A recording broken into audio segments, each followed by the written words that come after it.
Good morning students of class 12th. I hope you are well at your homes, and in today's video we are going to discuss about the trade policy of India before the 1991, right? And the topic for today is import substitution. कि हमारी India की एक policy थी 1991 से पहले जो कि थी इम्पोर्ट सब्सटीट्यूशन। अब इम्पोर्ट सब्सटीट्यूशन की पॉलिसी क्या थी और क्यों लाई गई थी, पहले इसकी बात करते हैं। इम्पोर्ट सब्सटीट्यूशन की हमारी जो पॉलिसी थी वो ये थी that the Indian government will discourage the import of the goods, right. Import of the goods हम पहले पढ़ चुके हैं कि इम्पोर्ट का मतलब क्या होता है कि जब भी हमको कोई चीज़ बाहर के देशों से मंगवानी पड़ती है तो हम उसको क्या कहते हैं, इम्पोर्ट कहते हैं। मींस हमारी एक होम कंट्री है और ये होम कंट्री अगर दुनिया के बाकी देशों से कुछ सामान परचेज करती है तो उस परचेज को हम लोग कहते हैं import, right. Now if we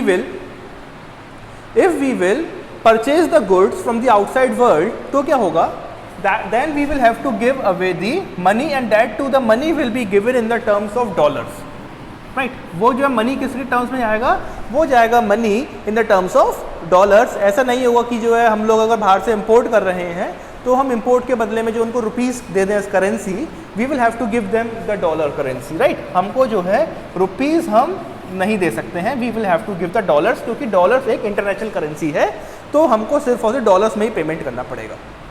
अब अगर हम ज़्यादा इंपोर्ट करते हैं तो ज़्यादा डॉलर देना पड़ेगा। You might be understanding that कि इंपोर्ट करने की वजह से हमारे देश के पास से क्या आते हैं, डॉलर्स जाते हैं। और जब डॉलर्स जाते हैं तो क्या होता है, हमारे हर एक देश के पास एक रिजर्व होता है जिसको हम लोग कहते हैं फॉरेन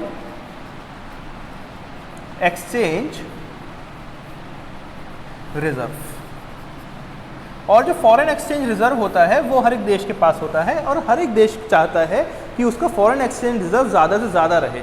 ऐसा ना हो कि उसका फॉरेन एक्सचेंज रिजर्व कम रहे, but every country wants that it's foreign exchange reserve should be a lot, right. अब अगर हम ज़्यादा इंपोर्ट करेंगे तो क्या होगा, ये फॉरेन एक्सचेंज रिजर्व जो है किसी भी कंट्री का वो डाउन चले जाएगा, लो हो जाएगा, डिप्लीट हो जाएगा। और इसको सही करने के लिए, ताकि देश का जो है फॉरेन एक्सचेंज रिजर्व हमारा सही रहे, उसके ऊपर कोई बैड इफेक्ट ना आए, हमारे देश की गवर्नमेंट ने क्या करा, एक पॉलिसी अपनाई जिसको कहा गया इम्पोर्ट सब्स्टिट्यूशन। इम्पोर्ट सब्स्टिट्यूशन का मतलब ये था that the goods will not be imported. Goods जो है हमारे इम्पोर्ट नहीं करे जाएंगे। क्या होगा उसके बदले, the goods will not be imported, rather the goods will be manufactured with in the country. कि हम लोग क्या करेंगे, बाहर के देशों से गुड्स इंपोर्ट करने की बजाय we will focus on the manufacturing of the goods within the home country, right. So इसकी वजह से क्या होगा, हमारा फॉरेन एक्सचेंज रिजर्व बचेगा।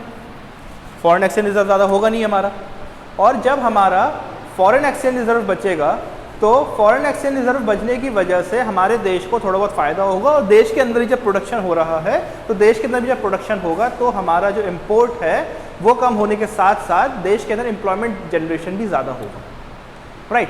So this was the policy of your import substitution, right. अब जो है इम्पोर्ट सब्स्टिट्यूशन की पॉलिसी लाई गई कि जो the goods will not be imported, they will be manufactured with in the home country.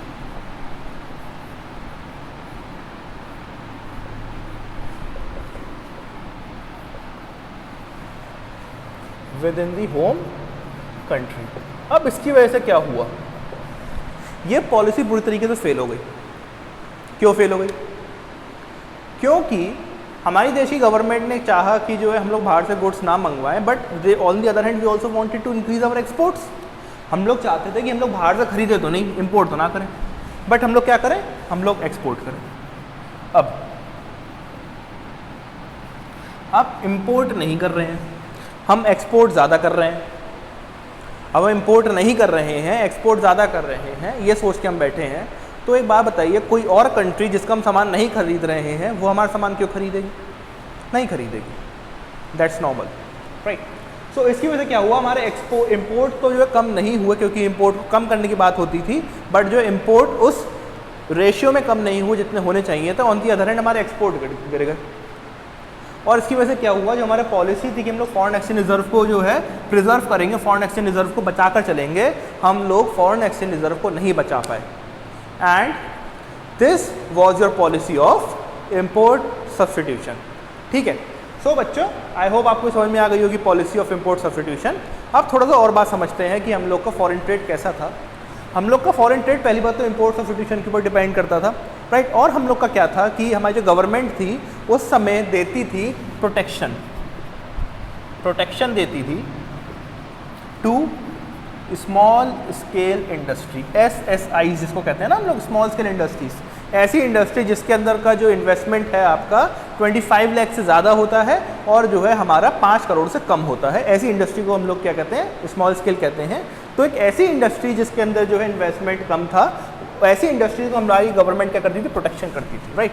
Protection करने के लिए गवर्नमेंट ने एक एक्ट निकाला था जिसका नाम था MRTP एक्ट, जिसकी फुल फॉर्म थी marginal and restrictive trade practices act.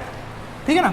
सो ये MRTP एक्ट था। MRTP एक्ट के बारे में हम लोग अगले वीडियो में डिस्कशन करेंगे अच्छे से, बट आप अभी के लिए इतना समझ लीजिए कि MRTP एक्ट जो हमारा पास हुआ था, गवर्नमेंट ने जो पास किया था पार्लियामेंट से, वो 1969 में पास हुआ था। एंड फ्रॉम 1970 ये इफेक्ट में आया था, विथ इफेक्ट फ्रॉम। ठीक है। सो स्टूडेंट्स MRTP एक्ट के बारे में अगले वीडियो में डिस्कशन करेंगे। आई होप आपको इम्पोर्ट सब्सटीट्यूशन समझ में आ गया होगा क्या होता है। So we will meet in the next video. Till then stay at your homes and stay safe. Thank you.